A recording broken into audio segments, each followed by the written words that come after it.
Hello, everyone, and welcome to Rise of the Joshua Generation.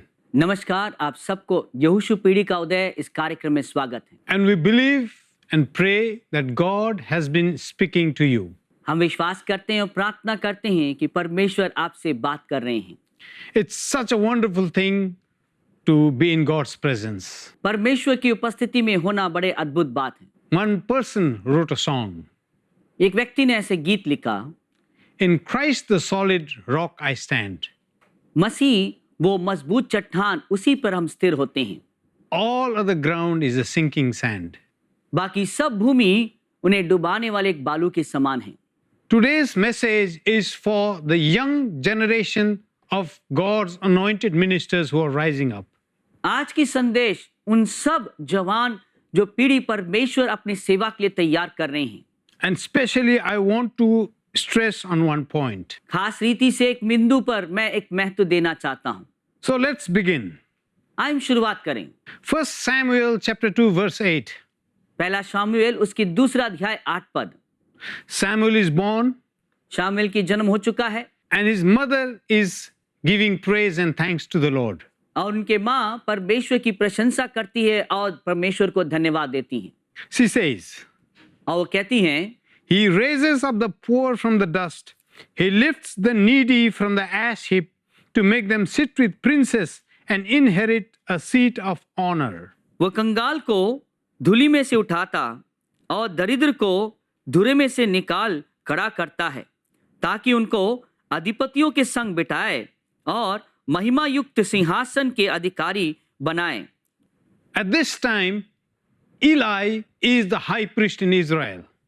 इस समय पर इस्राएल के लिए एली जो है महायाजक है, Especially the temple of Shiloh.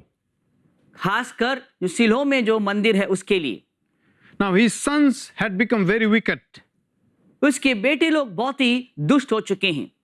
Although their father was a high priest, जबकि उनके पिता महायाजक हैं, yet they did not know the Lord. यद्यपि वो परमेश्वर को नहीं जाना। 1 Samuel chapter 2 verse 12 says, पहला शामुएल दूसरा अध्याय 12वीं पद कहता है, Now the sons of Eli were worthless men. They did not know the Lord. Eli के पुत्र तो लुच्चे थे, उन्होंने यहोवा को ना पहचाना। They took things forcibly from the house of the Lord. परमेश्वर के भवन में से थी चीजों को जबरदस्ती लिया। And the acts of these wicked men became great before the Lord. इन दुष्ट लोगों की क्रियाएं परमेश्वर के सामने बड़ा घृणित रहा। They blasphemed what belonged to the Lord. जो परमेश्वर का था उन्होंने उसे कलंकित कर दिया। They have lost the reverence for God. परमेश्वर के प्रति आदर को उन्होंने खो दिया। They ridiculed the sacrifices that was being brought into the house of the Lord. परमेश्वर के भवन में लाई गई बलिदानों का उन्होंने मजाक उड़ाया। Eli tried to rebuke his sons, Eli अपने बेटों को डांटने लगा, but apparently not very strong enough. मगर वो इतना सख्त नहीं था। That's why they did not mend their ways. इस वजह से ही उन्होंने अपने राह को सुधारा नहीं। Darkness fell in the family of Eli. अंधकार एली के परिवार के ऊपर छा गया।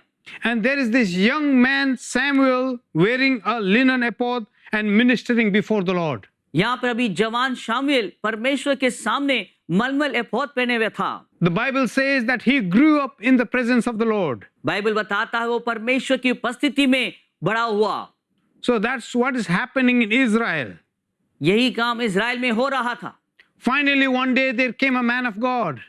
अंत में वहां एक दिन परमेश्वर का एक जन आए And he prophesied to Eli और उसने एली के लिए भविष्यवाणी करी that the glory of God and anointing of God is moving away from his family. परमेश्वर की महिमा और परमेश्वर की अनुग्रह उनके परिवार में से निकाला जा रहा है। And that both his sons would die in one day. उसके दोनों बेटे एक दिन मर जाएंगे। And priesthood would pass from his house to another. याजकपन उसके घर में से दूसरों के लिए दिया जाएगा। And there is one very powerful prophecy and very sad and disheartening prophecy. एक ऐसे बलवंत भविष्यवाणी और साथ ही साथ उन्हें दुखी करने वाला भविष्यवाणी है। This is a lesson that this generation must learn. यही एक शिक्षा है जो आज की पीढ़ी सीखना है। 1 Samuel chapter 2 verse 36. पहला शामिल दूसरा अध्याय 36 पद। And everyone who is left in their house shall come to implore him for a piece of silver or a loaf of bread and say, please put me in one of the priest places that I may eat a morsel of bread. और ऐसा होगा कि जो कोई तेरे घराने में बचा रहेगा वो उसी के पास जाकर एक छोटे से टुकड़े चांदी के या एक रोटी के लिए दंडवत करके कहेंगे, याजक के किसी काम में मुझे लगा जिससे मुझे एक टुकड़ा रोटी मिले। In Israel, priests were specially sanctified and called by God. इस्राएल में याजक लोग परमेश्वर के द्वारा शुद्ध किए गए हैं और बुलाए गए हैं। They were set apart for God's work. वे परमेश्वर के कार्य के लिए अलग किए गए हैं। God said, you are my possession. परमेश्वर ने कहा तुम मेरे भाग हो। The bread of the priest used to come from the altar. याजक के लिए रोटी उसकी वेदी में से आता है। That's because God said, I will take care of you. ये इसलिए था कि परमेश्वर ने वायदा किया कि मैं तुम्हारे देखरेख करूंगा। Since you are a priest unto me, क्योंकि तुम मेरे याजक हो, I will feed you. मैं तुम्हें खिलाऊंगा, I will bless you. मैं तुम्हें आशीष दूंगा, I will look after you. मैं तुम्हारे ध्यान रखूंगा। So priests were a very special group of people whom God looked after. याजक इसलिए एक बहुत ही खास झुंड है जिनके देखरेख परमेश्वर करता है। Not only their spiritual needs, but even their physical and material needs. सिर्फ उनकी आत्मिक जरूरत ही नहीं, उनके भौतिक और शारीरिक जरूरतों को भी। But here we see a very sad scenario. मगर यहाँ पर एक बहुत ही दुखदाई कहानी को देखते हैं। The anointing and presence of God leaves the family of this high priest. इस महायाजक के परिवार में से परमेश्वर की अभिषेक और उपस्थिति निकाला जा रहा है।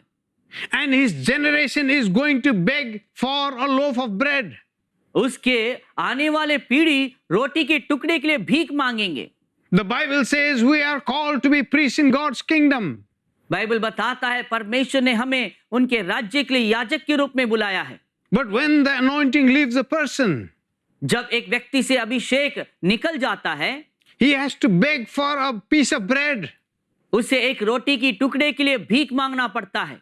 My dear young Joshuas, मेरे प्रिय युवा यहोशुओं, the presence of God brings all the things that you need in your life. परमेश्वर की उपस्थिति ही आपके जीवन की हर जरूरतों को ले आता है।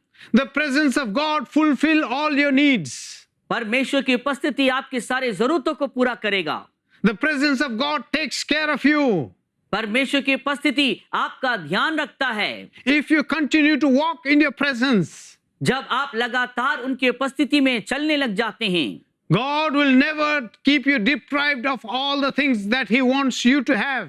हर एक चीज जो परमेश्वर आपके लिए देना चाहता है उससे आपको दूर नहीं रखेंगे। All things work together for the good of those who love Him. हर एक बात मिलकर भलाई को उत्पन्न करता है जो उससे प्रेम रखते हैं। But since this man and his family chose to disobey God, जबकि ये और उनके बच्चों ने परमेश्वर की अनाज्ञाकारी होने के लिए चुनाव किए हैं, along with the anointing, अभिषेक के साथ साथ the ministry was removed. उनके सेवकाई उनसे दूर किया गया है।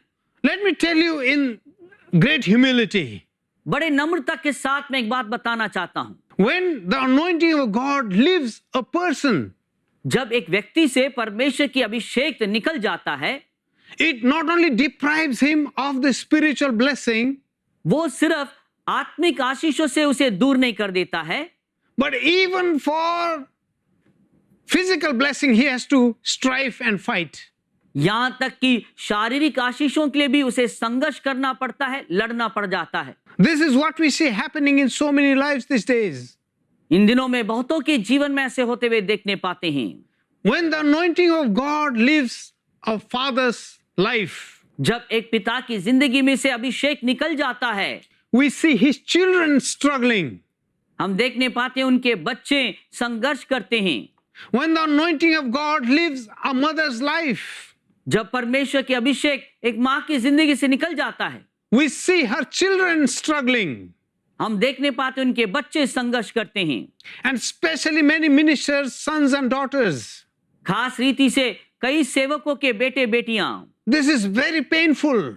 ये बड़ा दर्दनाक है ये। When the anointing leaves your family, जब अभिषेक आपके परिवार को छोड़ देता है, ministry and church just becomes a job. सेविकाई कलीसिया आपके लिए सिर्फ एक नौकरी बन जाता है। There is no joy.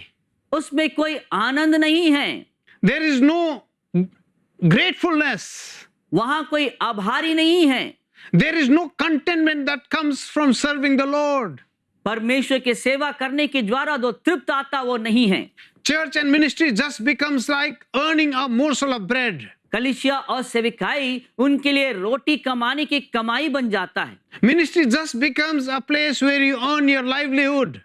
सेविकाई जहां आपकी जिंदगी गुजारने की एक कमाई का स्थान बन जाता है। That's what happened to Eli. यही बात एली की जिंदगी में होता है। God said, परमेश्वर ने कहा, your children will now beg for a loaf of bread. तेरे वंश एक रोटी के टुकड़े के लिए भीख मांगेंगे। This is the very tribe that God had said, you are my possession. ये वही कुल है जिनसे परमेश्वर ने कहा, तुम मेरे भाग हो And I am your portion. और मैं तुम्हारा भाग हूं। My dear brothers and sisters, मेरे प्रिय भाइयों बहनों, that's why when David sinned, और इस वजह से जब दाऊद ने पाप किया, he immediately went to his knees. वो तुरंत अपने घुटनों में आया। When Nathan said, जब नातान ने कहा, you are the man, तू ही है वो व्यक्ति, you are the man तू ही है वो व्यक्ति who have sinned against God. जिसने परमेश्वर के विरोध पाप किया है। David did not make excuses. Dawood ने बहाने नहीं बनाने लग गए। David did not have so many good reasons. Dawood के पास अच्छे अच्छे वजह नहीं था। He did not say, oh, she was bathing in a provocative way. वो ये नहीं कह रहा था, वो इस तरीके से नारी थी मुझे बहकाने के लिए। She had no clothes on. उसने कोई कपड़ा नहीं पहनी हुई थी। That's why I fell into temptation. इस वजह से ही मैं पाप में गिर पड़ा। He did not make excuses. उसने बहाने नहीं बनाए। You know, the word repentance, आप जानते हैं जो शब्द मन फिराव है, you don't make excuses. आप उसमें बहाने नहीं बनाते हैं। You don't have people and circumstances to blame. आपके पास लोग या परिस्थिति नहीं होता दोष देने के लिए। You don't have a scapegoat. आपके लिए एक बचाव का रास्ता नहीं रखते हैं। What you do is you come on your knees आप क्या करते हैं? आप अपने घुटनों में आ जाते हैं and you tell the Lord, और परमेश्वर से कहते हैं, I have sinned. मैंने पाप किया है, I have sinned against you. मैंने आपके विरोध पाप किया है। Many people blame their wives. बहुत सारे लोग अपने पत्नी पे दोष डालते हैं। Many people blame their senior ministers. बहुत सारे लोग उनके वरिष्ठ सेवकों के ऊपर दोष डालते हैं। Many people blame their churches. बहुत सारे लोग अपने कलीसिया पे दोष डालते हैं। Many people blame their circumstances. बहुत सारे लोग अपने परिस्थिति को दोष देते हैं। But let me tell you, my dear brothers and sisters, मेरे प्रिय भाइयों बहनों, मैं आपको बताना चाहता हूं, when God shows you something, जब परमेश्वर आपको कुछ दिखाते हैं, stop looking to the left and to the right. अपने दाएं बाएं देखना रोक दीजिए। Whom to blame? किसको दोष दें? Whom should I throw this ball? किसके ऊपर एक गेंद फेंकूं? Stop looking.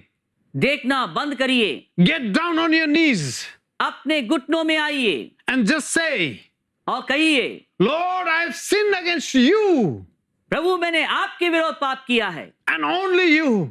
मात्र आपके विरोध, It's against you I have rebelled. आपके विरोध मैंने बलवा किया है। And David said, दाऊद ने कहा, take not your Holy Spirit from me. मुझ में से आपके पवित्र आत्मा को मत निकालें। Remove me not from your presence. आपके उपस्थिति से मुझे दूर मत करिए। My dear brothers and sisters, मेरे प्रिय भाइयों बहनों, is that the first thing that comes into your heart when you sin? जब आप पाप करते हैं क्या यही बात पहले आपके दिमाग में आता है? Is this the prayer that burns in your heart? क्या यही वो प्रार्थना आपके दिल के अंदर जाग उठता है? Take me not away from your presence. आपकी उपस्थिति से मुझे दूर मत करिए। Take not your Holy Spirit. आपके पवित्र आत्मा को मत निकालिए।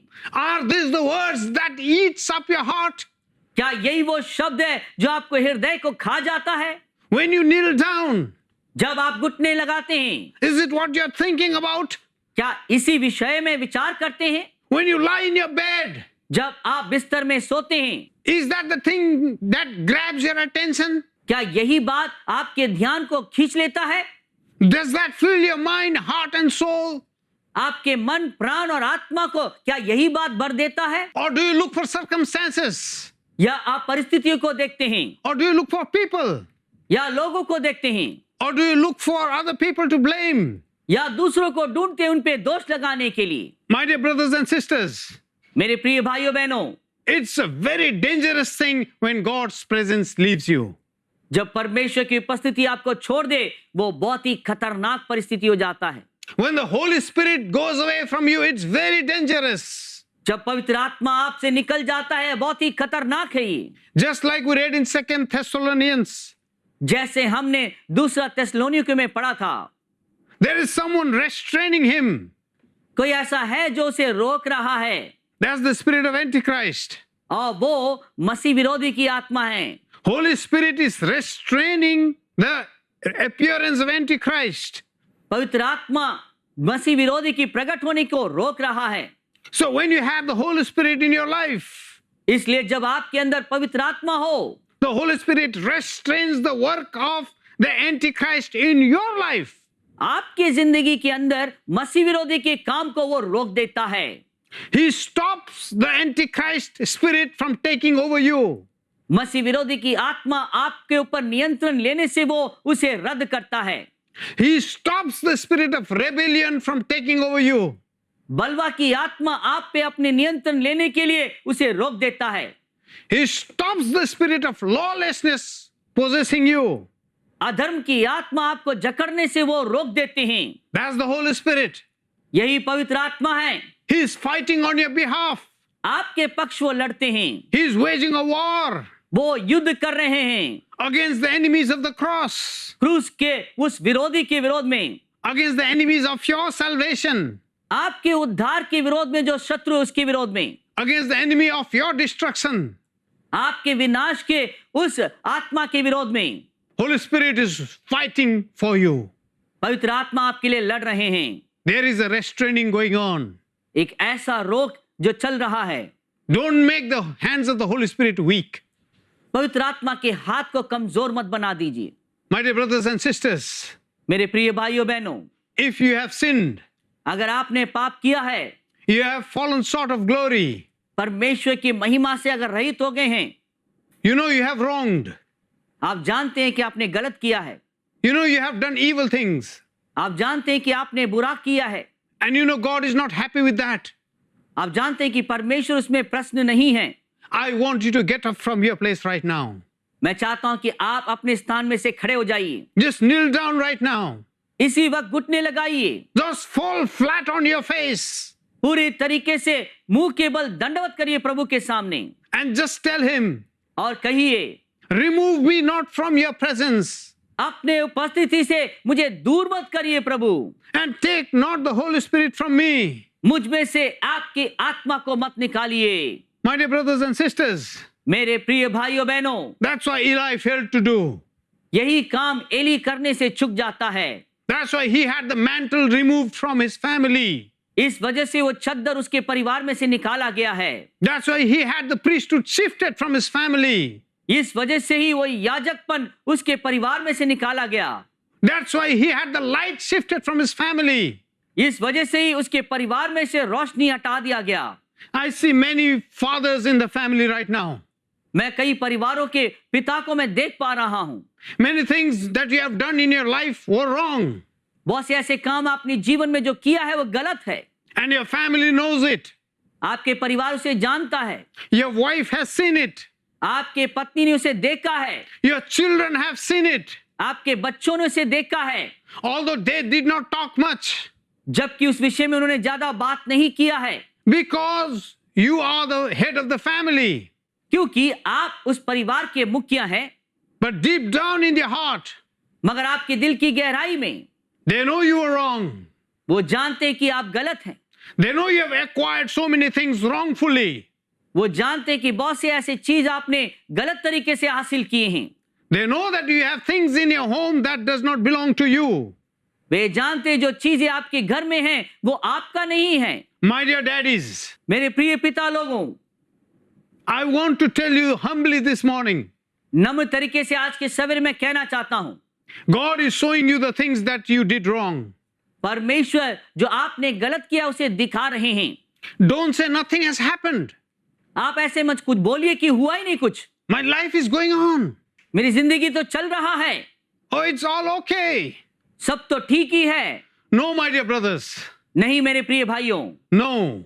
नहीं। The Holy Spirit says पवित्र आत्मा कह रहे हैं the anointing will be removed from your family.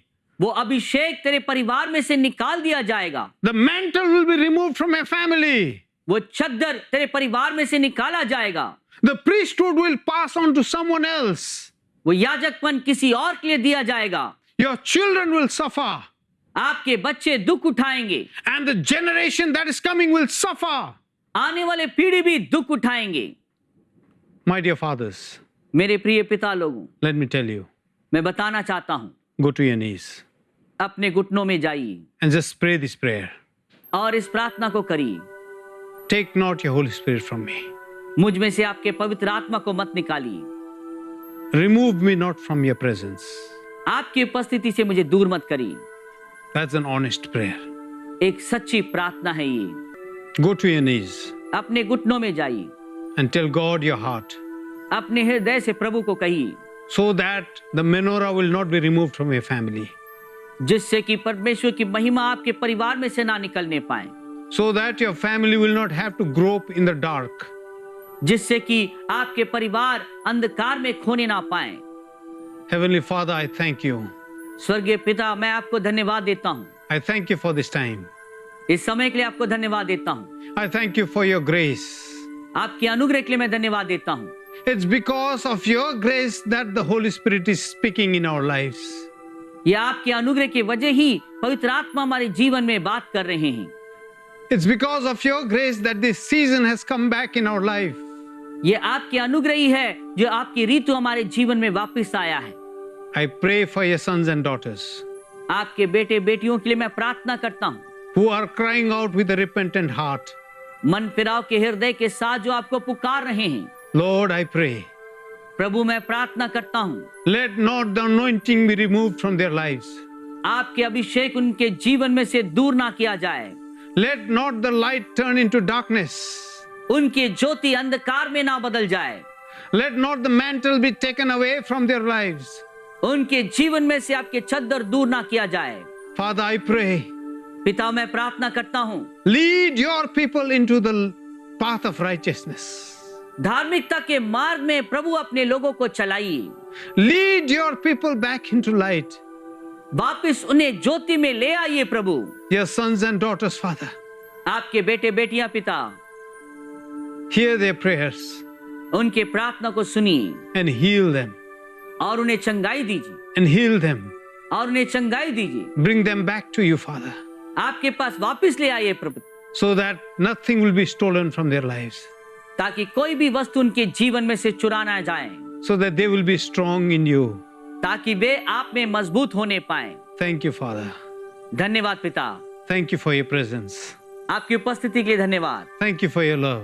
आपके प्रेम के लिए धन्यवाद। Thank you, Father, धन्यवाद पिता, for blessing your children. अपने बच्चों को आशीष देने के लिए In Jesus' name we pray. यीशु के नाम में प्रार्थना मांगते हैं, Amen. आमीन। My dear brothers and sisters, मेरे प्रिय भाइयों बहनों, we'll continue in this the next time we meet. इसे जारी रखेंगे जब हम अगली बार मिलेंगे। May God continue to bless you. परमेश्वर लगातार आपको आशीष दें, Amen. आमीन। If you are blessed by this program, please send your testimonies and feedbacks to Angel TV, Villivakkam, Chennai 600049, Tamil Nadu, India. Our email ID is programs.hindi@angeltv.org. अगर आप इस कार्यक्रम से आशीषित हैं, तो अपनी गवाही और विचार हमें इस पते पर भेजिए। Angel TV, Villivakkam, Chennai 600049, Tamil Nadu, Bharat. हमारा ईमेल आईडी है programs.hindi@angeltv.org।